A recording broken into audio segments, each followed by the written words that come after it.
Para este día lunes vamos a hablar sobre la Iglesia como esposa de Cristo y ese es el tema general, vamos a abordar un poquito este tema. Hay una primera parte acá, debemos aclarar solamente de que vamos a tratar de seguir el texto bíblico mientras usted también va a poder leer el comentario.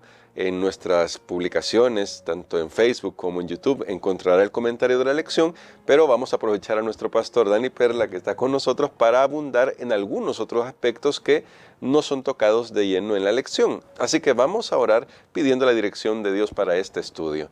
Querido Padre, necesitamos de tu sabiduría y suplicamos que nos ayudes a comprender ese plan que tú tienes, tanto para nuestras familias, nuestros matrimonios, pero también para tu iglesia, y que podamos verlo con claridad con tu ayuda. Lo pedimos en el nombre de Jesús. Amén.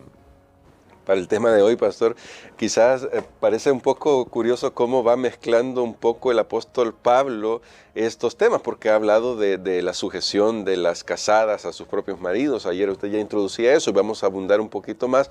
Nos interesan algunas preguntas por ahí, pero también vemos en el texto, y vamos a ir al texto, que Pablo tiene otra intención y también tiene que ver con hablar para la iglesia. Repasando los textos, dice desde el verso 22 de Efesios 5, casadas, estad sujetas a vuestros esposos como al Señor, porque el esposo es la cabeza de la mujer, así como Cristo es la cabeza de la iglesia y salvador del cuerpo. Así como la iglesia está sujeta a Cristo, así también las casadas lo estén a sus esposos en todo. Entonces, pastor, quizás la primera pregunta que surge acá es, partiendo de nuevo de algo que decíamos al principio, de que no vamos a ir al comentario propiamente de la lección. Ahí usted verá las costumbres que se tenían en la antigüedad sobre el matrimonio. Pero sí, partiendo de esta pregunta, entonces, ¿cómo espera Dios que una esposa esté sujeta a su marido? ¿Y por qué la compara con la iglesia? Porque a veces quizás por ahí ha sido un poco el malentendido en el que algunos han abusado de estos textos, porque dicen, ya ven, la iglesia tiene que estar sujeta a Cristo y por lo tanto, como es una sujeción decimos completa, entonces las mujeres tienen que hacer igual.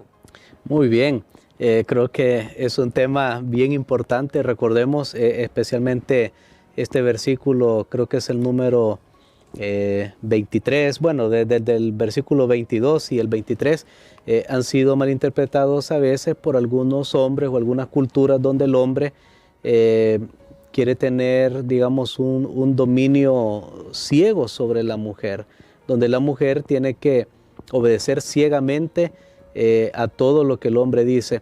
Ahora, yo creo que la Biblia es muy clara, recordemos, y tengo que volver a hacer este repaso. Estar sujetos o sumisos los unos a los otros viene como un fruto del Espíritu Santo. Comencemos ahí. Esto no va a funcionar, y tengo que decirlo claramente, esto no va a funcionar. Esto de la sumisión espiritual no va a funcionar si no está el Espíritu Santo presente. Si no, se va a convertir en cualquier otra cosa, como se ha visto a lo largo de la historia en la sociedad. Ahora, hay algo bien importante, que la sumisión, en este caso, que la Biblia pone, bueno, va a poner varios ejemplos el apóstol Pablo, pero ahora habla de la mujer hacia el hombre. En este caso, la sumisión no significa que la otra persona, o sea, que la persona que ejerce la sumisión es inferior. O sea, no podemos decir es de segunda clase, no. Porque en el ambiente espiritual, en el reino espiritual, hay igualdad espiritual. Tanto el hombre y la mujer valen lo mismo delante de Dios, tienen el mismo valor, ninguno es superior y ninguno otro es inferior. Amén. Eso tenemos que considerarlo. De hecho, hay un tipo de sumisión que también se da en el término hablando acerca de la divinidad o de la deidad o de la Trinidad. Por ejemplo, algunos no han entendido esto, pero es que, recordemos, esto no se va a entender si no se discierne espiritualmente, porque algunos siempre dicen, bueno, es que Jesús es inferior a Dios, porque ahí él dice que no podía hacer nada si Dios no... Bueno, y hay un montón de cosas que declaran ellos. Pero yo preguntaría, ¿es Dios superior a Cristo? No, porque Cristo también es Dios. ¿Es Dios de una esencia diferente a Cristo? No, porque Él es Dios. Ahora, ¿son Dios y Cristo uno? Sí, porque no hay varios dioses, hay un solo Dios. Pero notemos eso, el hecho de que Cristo se humilló, como dice Filipenses, tomó la forma de hombre, no significa que Él es inferior. Entonces creo que ese es un concepto que ha habido de pensar que la mujer es inferior porque se le pide a la mujer que esté sujeta a su esposo. Y entonces el apóstol ahora va a pasar a dar algunos ejemplos y es bien interesante, es un asunto de orden. Recordemos, en el reino espiritual hay igualdad, hay autoridad también, hay una autoridad espiritual. Esta es una sumisión espiritual, pero eso no elimina los roles, las asignaciones y las responsabilidades. En el orden que Dios ha creado, es bien interesante. Dios dice, Cristo va a ser cabeza de la iglesia y entonces en el hogar Dios ha designado que el hombre sea cabeza de la mujer. ¿Lo dice la Biblia? Sí, lo dice la Biblia. Ahora, ¿qué va a significar esto? Que el hombre es cabeza de la mujer. ¿Cabeza para qué? Y es aquí donde algunos han malinterpretado y dicen, bueno, la mujer tiene que hacer todo lo que yo digo.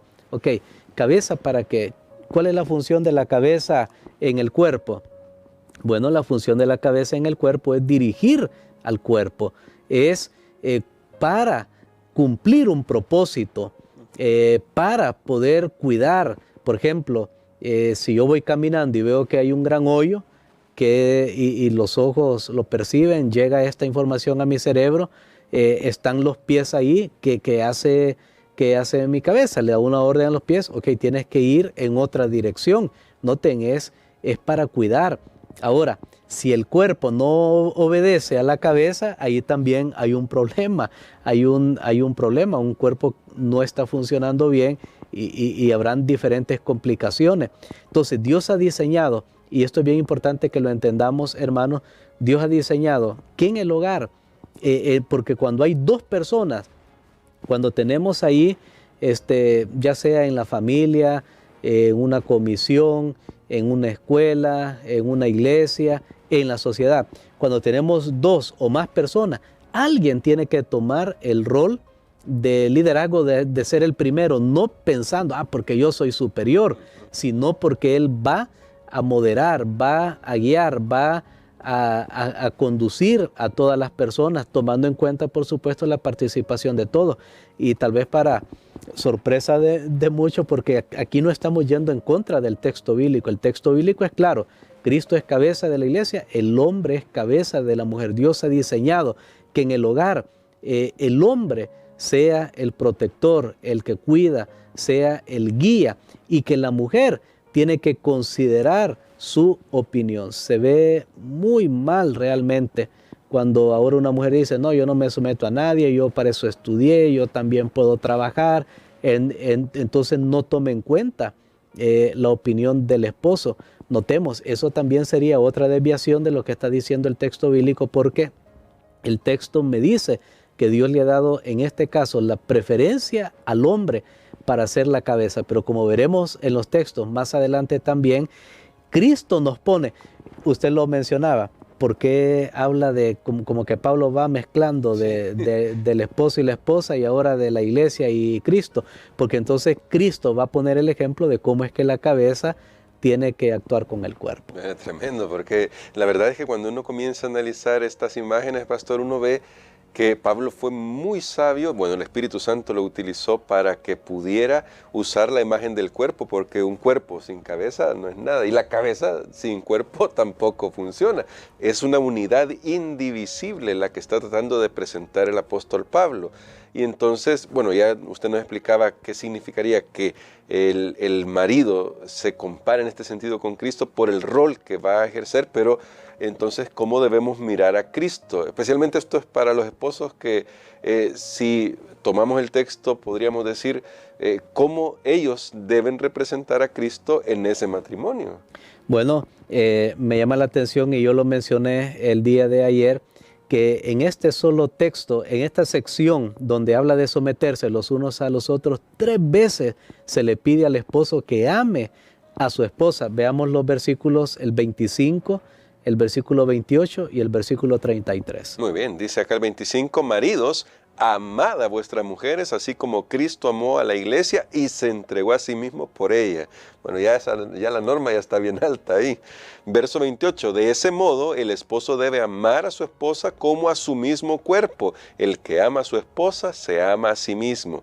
Y verso 33, no obstante, cada uno de vosotros ame también a su esposa como a sí mismo y la mujer respete a su esposo. Imagínense, y aún leyendo el texto, vemos que en el versículo 28 se duplica la orden de que el marido debe amar a su mujer. Entonces, en otras palabras, 4 veces en 3 versículos me está diciendo que el marido debe amar a su mujer. Cuando un hombre, por supuesto, tiene una relación con Dios, está lleno del Espíritu Santo, habla con salmos, habla palabras de edificación, canta alabanzas al Señor, vive dando gracias a Dios. Ahora es posible que ese hombre ejerza el rol de cabeza espiritual de su familia, de su hogar, así como Cristo es la cabeza de la iglesia también. Notemos hasta cuándo un hombre realmente puede convertirse en una bendición al llegar a ser cabeza en su familia. Y el ejemplo lo pone Cristo Jesús, que creo que vamos a estudiar el día de mañana un poco más cómo es que Cristo, usted lo dijo, puso bien alto ahí, como dice uno, ¿verdad? La norma está, o la vara, dice, está bien alta, la ha dejado bien alta, pero eso es a lo que un marido cristiano debe aspirar. Amén. Entonces, pastor, queremos que nos ayude para que al orar hoy veamos la luz que está aquí, especialmente por la sociedad en la que vivimos, en la que Satanás está trabajando por destruir el género humano, destruir la concepción de lo que es el plan original de Dios para nosotros, destruir la influencia del hombre en la familia, destruir a las mujeres. Creo que el texto de hoy nos habla claramente sobre cómo preservar todo esto, así que ayúdenos con la oración. Amén. Padre, gracias te damos, Señor, porque tú tienes instrucción maravillosa para las vidas de las familias. Sabemos que la familia es la base de esta sociedad y que es ahí donde se debe ejercer todo el amor y el cuidado como Cristo lo ha hecho con su iglesia. Señor, da sabiduría a los esposos para que amen a sus esposas y ayuda a las esposas para que ellas aprecien y valoren el rol de sus esposos como líderes en su hogar. Todo esto lo pedimos en el nombre de Jesús. Amén. Amén.